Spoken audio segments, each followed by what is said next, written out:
سلامونه او احترامات ګرانو دوستانو په دې هیله چې جوړ او روغ به یاست. زه نقیب الله رښتین د زید میډیا له لارې دغه برنامه تاسو ته وړاندې کوم.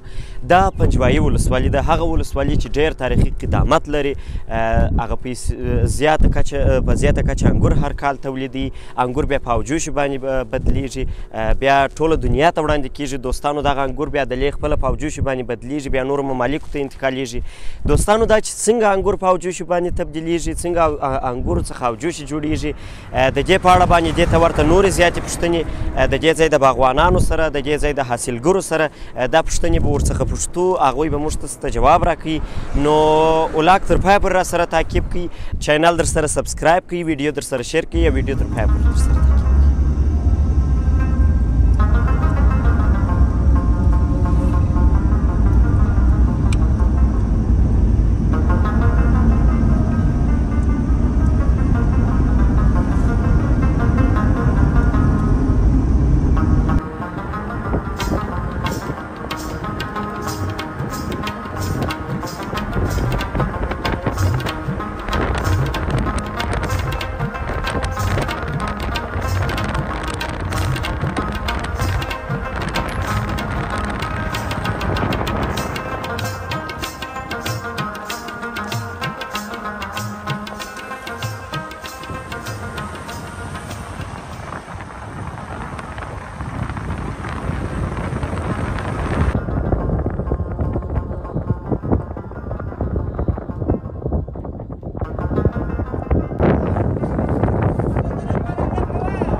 بیا هم ښه راغلاست درته وایو دوستانو. دلته راغللو هغه کورې ته، په کومه کوره کې چې انګور په اوجوشو باندې بدلیږي، دلته خپل په دوا باندې پرېولل کېږي. نو دوستانو د دې کورو یو مسؤل کس دی، حاجي صاحب محترم سره به هم یو څو خبرې وکړو، پوښتنې به ورڅخه وکړو. السلام علیکم حاجي صاحب، جوړ په خیر؟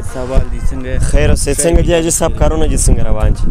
کارونه خو مې انشاءالله سم دي. دغه او 6 کال باغو ډېر تاوان کړی دی د بارانو، نو ګرد انګور یې وخته ورسته کړله، پخوا سم وه. نو 6 کال یې مو ډېر خوښ کړي یو. دغه هر باغ چې مو په 12 لکه و، په 6 لکه رانیولی دي، هغه معنا 1 خروار یا 2 خروار اوجوش کړي دي، بلا کړي نه دي. دلته خپله په دغه کوره کې څومره وخت کېږي چې په دې کار باندې مصروف یې؟ اوس نن مو 8مه ده یا 9مه ده، دوه قدر کېږي. نو انشاءالله یو 15 شپې یا 6 شپې دوه قدر کار دا 3 کورې دا کېږي. 15 شپې کېږي دا کار دې شروع دی. نو څومره خلک دلې در سره اوس؟ نو انشاءالله یو 80 کسه به اندازه کېږي. 80 کسه دلې په دا کار باندې در سره مصروف دي. و یو جمع په باغو کې دي، 15 کسه دلې. 50 نفره دلې بیا په کومو برخو باندې مصروف دي؟ څه کارونه کوي؟ یو جمع د دانې کوي، انګور راوړي دغه داسې بیا د دانې کوي، نو بلې بیا دغه د میدانونو باندې اوري لکه هغه اصلي پروسه یې څنګه ده؟ څنګه کولی سو چې مثلا انګور راواخلو په اوجوشو باندې بدلې کړو؟ هغه پروسې په اړه باندې معلومات. نو دا چې تاسو هم انشاءالله وینئ چې دغه یې دغې نو بری بیا میدانو باندې ورغو، بس اوجوشي جوړېږي، بیا وچېږي 6مه ورځ بعد. بیا مثلا 6مه ورځ بعد چې وچ سي، بیا کومو ځایو ته انتقالیږي د جوړېدو لپاره؟ بیا موږ دلته سره ګډ کوو، یو لاس یې کوو، بیا کندهار ښار چې استوو، نو هلته بیا خرڅېږي، بیا ځي هندوستان ته. دغه کاروبار یې خپله کوئ، خپله یې په ښار کې خرڅوئ که یا بیا دلته خلک مثلا راځي ستاسې څخه دا شی راځي؟ موږ خپله ښار ته وړو، هلته په ګمرک کې خرڅوو. دا ډېرې چې په لږ لږ نه خرڅېږي.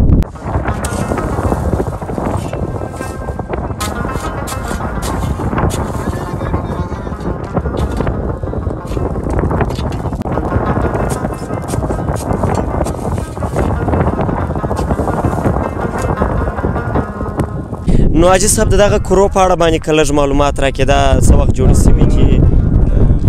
دا خو مو اوس جوړې کړي دي دا خو مو اوس جوړې کړي دي نو دغه یو دوه من اشخار یو من آک دا مازدیګر اوبو ته واچوو بس رکټ اوبو پاخه کړله برای بیا دا جزا او جنه وکړه اوبه یې هغه راوکړو دغه کې واچوو دغه بیا وجیب ته جیب ته کړي شانو برای بیا دا خشب پسې کوو دغه ور پسې باندې هلته ور دا ځګونه کې راپورته کېږي بلکل راځه چې صاحب راسه چې نږدې ته یې وګورو راځئ ښه دا بیا دا ټوکري ورته سته بلې وه دا ټوکري وینې بلې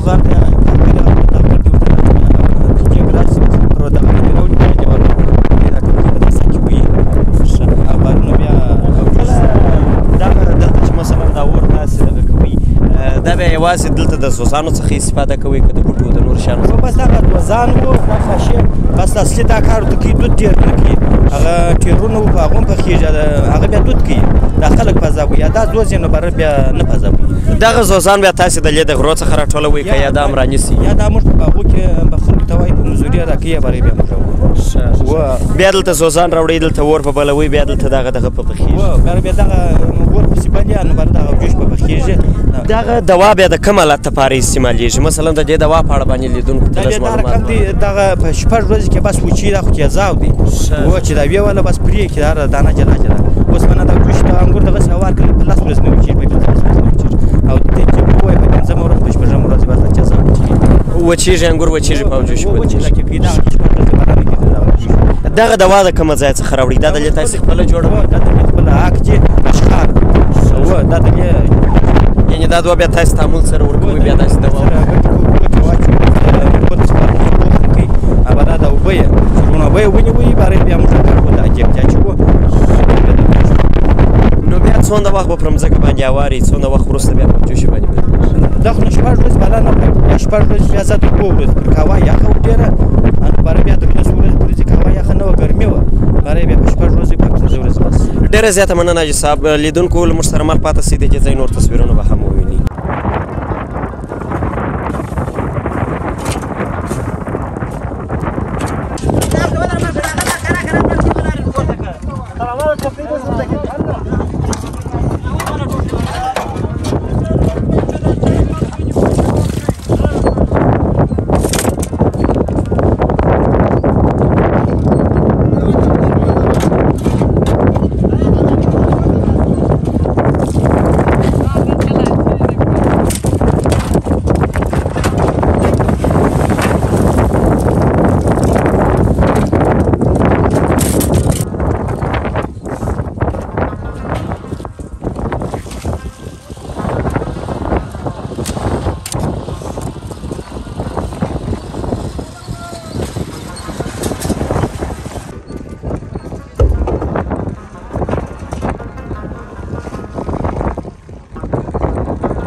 شاته ولاړ شه شاته حرکت ورکړه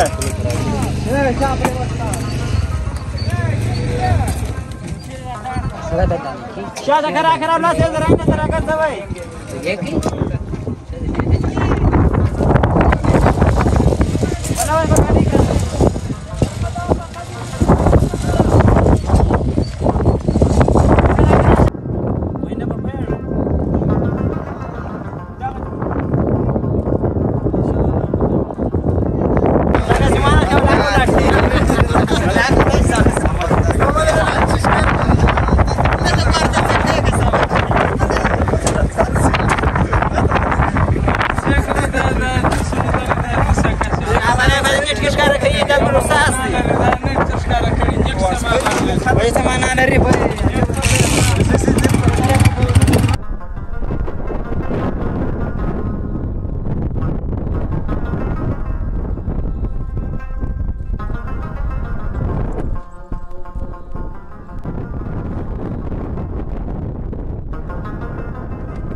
دوستانو دغه ساحه تاسې وینئ په ټوله ساحه کې انګور هوار دي بیا وچیږي دوستانو دلته دغه وړونه اخته دي خپله دغه انګور یې هوار کړي دي بیا په وچېدو باندې دغه کېږي نو دوستانو دلته به هم د یو نفر سره خبرې وکړو السلام علیکم جوړ بخیر ورور جوړ بخیر څنګه یې ورور څنګه دي کارونه برابر دي کارونه تا کړي ډېر سره خوندور دي ماشاءالله دلته د خپل د کار په اړه باندې معلومات راکړه څنګه کارونه مثلا انګور تاسې څه وخت وچوئ په څومره وخت کې وچېږي په دې اړه باندې اندازان انګور په شپږ ورځې لا په اووه ورځ کې اندازان وچېږي درکړه شپږ ویشت اووه ویشت ورځې وخت نیسي یا شپږ ورځې وخت نیسي شپږ ورځې کې وچېږي اووه ورځې بیا تاسې بازار ته انتقالوئ بیا موږ بازار ته انتقالوو دلته خو ځینې خلک مثلا داسې دي دلته خپل باغونه یې دلته راځي کار کوي ته هم دلته دغه ځای کې خپل دی کار کوي که یا دلته کارګري باندې اکا ملک اکا مو اجارې کړي دي د هغه سره دا مکمل ګډه کارګر دي اخته دي نو ته هم دلته خپله په کارګري باندې ورسره د دې په کارګرانو کې اخته یم څو مزد درکوي تا ته مثلا روزانه څو پیسې روزانه اندازه موږ ته اوس 600 کالداري راکوي 600 کالداري پر یوه ورځ باندې درکوي نو هغه د کار جریان مو څه وخت دی څه وخت کار شروع کوي تر کار سهار پر 7 بجې شروع کوو بیا د مازدیګر 6 بجو ته داسې خلاصېږو دا چې کله په اوجوشو باندې بدلې سي بیا اوجوشو تاسې خپله بازار ته انتقالوئ خپله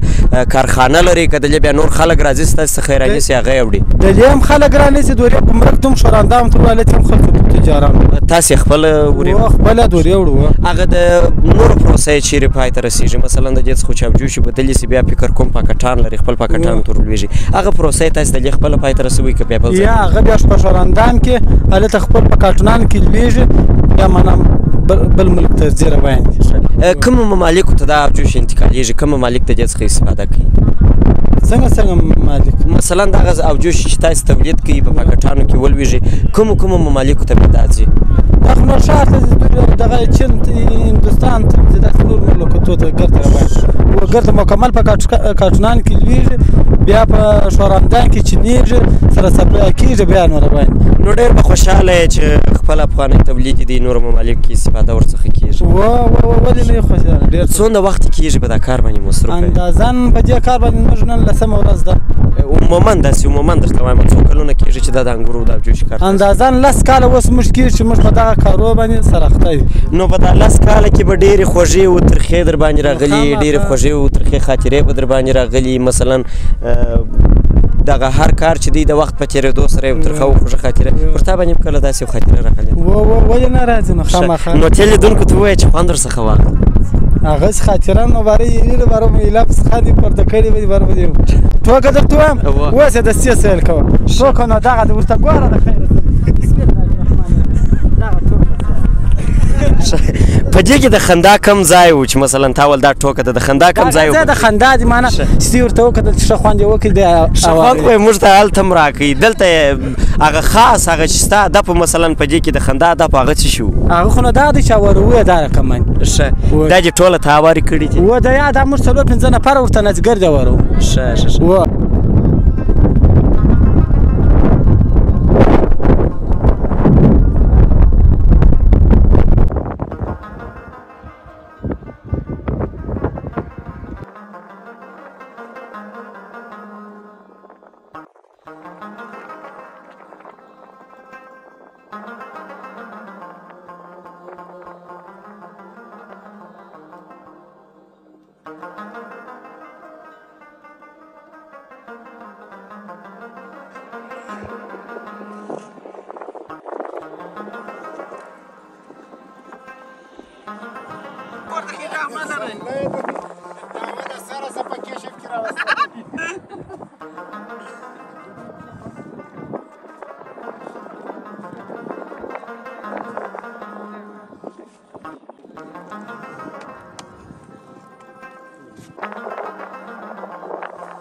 دوستانو دا دی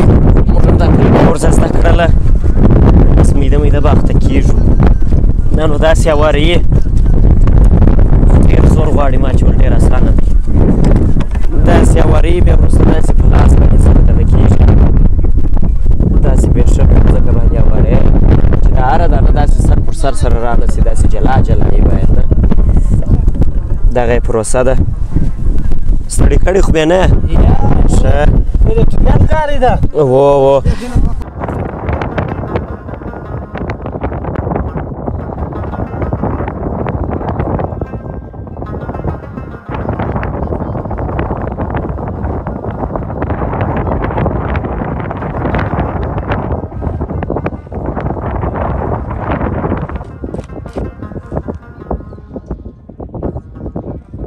صاحب جوړ یاست دا لږ چاوجوشي شوي دي د خیره دا ولاړ جوس دا من بیا په څور کوي د خیره دا نو بلا فرق پکښې کېدی که داسې نو کې سمې ده نه بیا په 2000 په 2200 افغاني 900 افغاني داسې